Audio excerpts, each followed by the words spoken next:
Bapak, Ibu, hadirin yang berbahagia. DPRD Kota Palembang menggelar rapat paripurna ke-11 masa persidangan 2 tahun 2025 dengan agenda laporan reses masa persidangan 2 tahun 2025, sekaligus menutup masa persidangan kedua dan membuka masa persidangan ketiga tahun 2025. Sebelumnya, DPRD Kota Palembang telah melaksanakan reses. Hal ini sebagai upaya monitoring dan jemput bola terhadap keluhan yang beredar di masyarakat. Keluhan yang masuk disampaikan kepada pemerintah Kota Palembang dan meminta tindak lanjut penyelesaiannya.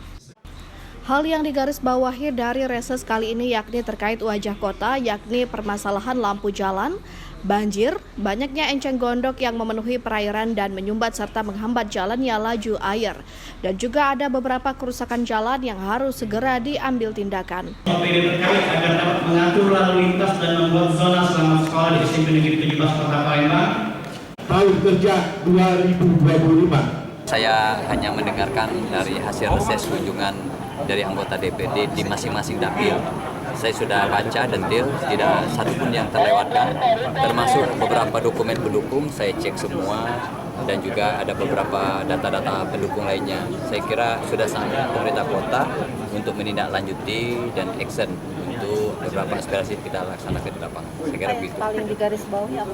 Ya, saya kira wajah kota ya, saya lihat persoalan lampu jalan, persoalan banjir, genangan, dan juga ada beberapa tadi kaitan dengan masalah enceng gondok, ada titik-titik lokasi tertentu seperti jalannya jangan sampai kredit. Saya kira itu adalah sesuatu yang memang kritik yang membangun dan konstruktif untuk segera diatasi oleh pemerintah Kota Palembang.